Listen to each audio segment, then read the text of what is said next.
Hello, everyone. I had originally wanted to do this on YouTube, but I had a few technical difficulties, so we are on Facebook Live, streaming my first industry cooking class at home, under quarantine. Before all of this happened, I had culinary arts teaching jobs in 4 different places around town. I was bouncing all over the place, and all of a sudden it came to a screeching halt. I'm down to one online class a week for American River College, where I teach a little catering class going on there. Unfortunately, it's gone completely online. No more face-to-face teaching in any of the community colleges in California, of course. And so I'm still trying to do what I normally do. I kind of mentioned in a post recently that I started industry cooking classes about 2 years ago to bring the idea of culinary cooking school to the public. I really never see anything like what we talk about in culinary school when I watch food TV. And so I go out, I do little shows, and I basically do the lecture from culinary school. Hey, Jason Doolittle, good to see you out there. I basically do the lecture that I do in culinary school. I got a chicken here today, and I'm gonna be talking about roasting, the same roasting that I have been talking about for the last 15 years of teaching. Boy, I see a bunch of people rolling in. Roberta Walker, I know you. There's a former student out there. Good to see you. Maureen Moore, good to see you. Awesome. Kirk Miranda, another former student. Awesome. Randy Russell. Hey, this is really awesome. I'm going to grab this right here. I'm going to say cheers, guys. Andrew Cortright. Lots of former students here. This is awesome. You guys are going to hear some familiar stuff. Like I say, I've been talking about this same stuff for years, and it never changes. That's the great thing about cooking. No matter where you go to culinary art school or whether you hear it from me on this Facebook Live feed here, these culinary techniques are pretty solid stuff, and they're the same techniques people have been talking about for years and years. So it's really exciting to get into it, and really exciting to kind of try this new format here. Boy, lots of people watching. Sean, good to see you. Joe Perez. Wow, look at all these former students. This is great. Thanks for checking in, guys.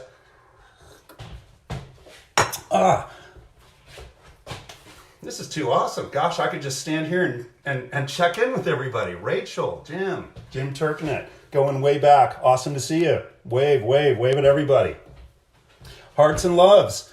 Okay, so today, basically the idea was I had a chicken. Why not talk about how to roast a chicken? I'm not going to do a traditional roast where we truss that bird. I'm going to put that off because, hey, we're under quarantine conditions and we want to get stuff done as quick and easy as we can get it. And so I'm going to do the famous spatchcock, the chicken cut that all the Hollywood celebrities are always talking about, right?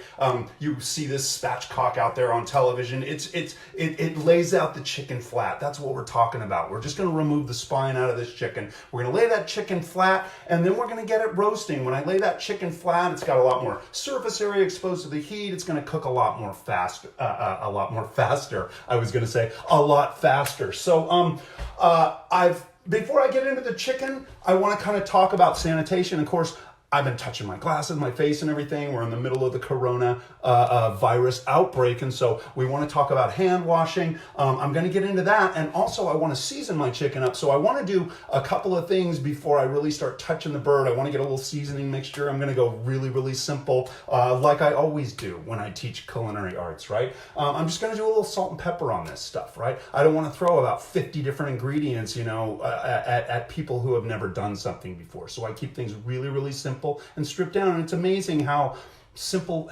good simple food can taste, right? And so before I touch that chicken, I want to wash hands. I want to put together a little bit of a seasoning blend, and maybe take another sip of wine too before I get into that. So let's, again, mazel tov, cheers, good luck during all of this homebound business here, folks. And gosh, thanks for checking in. This is awesome.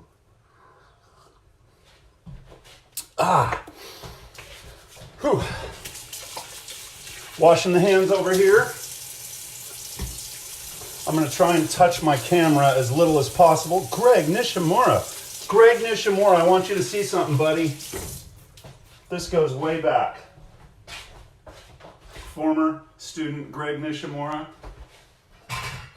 You remember this, buddy? I just busted it out for the coronavirus quarantine. Greg Nishimura gave me this ages ago, and I still use it. It's awesome, buddy. Thanks so much.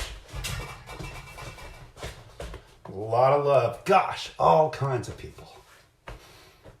Looking at Mo, Christopher Watchin, AJ Brody. Hello, hello. Super cool. Got my hands all washed up and everything. Before I touch this bird, I want to season it right and I want to blend my spices. I'm just going to pull a little bit of salt out to the side so I'm not infecting my main salt supply here, right? So I got a bunch of salt here. I'm just going to put a little bit in a dish that I can use here. And then, like I said, I'm going to go super simple, guys. Salt and pepper. All of my culinary classes, any recipe you ever get from me, it's always stripped down to the most basic elements. I want to talk about techniques. You can get recipes off the internet, till the cows come home. But no one ever really talks about that technique, right? So that's what I want to focus on. Few ingredients, all technique. So I put a little pepper in there, very, very fine ground, and I added it to some salt. I don't know how well you can see in there, guys. I don't want to mess with my camera, but I don't have a ton of pepper in there. I don't want to coat my chicken with a ton of pepper. It looks like it's just been rolling around in the dirt or something like that, okay? So just a tiny bit of pepper blended in there, and I'm going to go ahead and season that chicken all around. I want lots of seasoning. In fact, students always laugh at me about how much salt I use. I'm going to add more salt to the mix here. Hey, Rusty, good to see you, buddy. Awesome. Russell Webster out there in Utah. Okay, lots of salt seasoning. Don't be afraid of the salt, okay? Some of my old people will recognize the old saying from the old Chef Washington, salt the salt. You'd be amazed how much seasoning you need when you're working with food, okay? If you're a newbie at cooking, don't be afraid of that seasoning. You need that stuff, guys. Okay. I've got the salt done. Another thing I want to do is later on, I'm going to, roast my chicken on top of some vegetables and things like that. I am actually going to use some sweet potatoes. It's an old idea called boulangère potatoes. A boulangère is a baker, right? And a baker doing dinner might do a roast because what do they have? They have an oven to work with, right? And when they're doing their roast, are they just going to eat meat? No, maybe they want some potatoes along with it. So they just roast off the potatoes underneath. I'm going to do a version of that just using sweet potatoes. This accomplishes two things. It gives me a delicious and tasty side, but it also gives me an opportunity to prop my chicken up on top of something so dry, warm air or dry heat can surround this thing and really brown it off nicely, okay? So I'm going to use some sweet potatoes underneath that chicken. I want to get those ready to go. I got my seasoning blend, and then I will start touching this bird, okay? I don't want to really get into that funky chicken until I'm ready to. So I'm cutting off a few ends of my sweet potatoes. Let me rinse that a little better. And you're not going to be able to see too much fancy cutting here, but I got my nice grip. Notice, people at home, if you're new to cooking, guys, don't hold the handle. It's all about the grip, okay? Real quick, I try and find my balance point. It's right about right there. I lay the knife right on my index finger, and then I just put my thumb on the other side. We're holding that blade, and these other fingers are very gently holding onto the rest.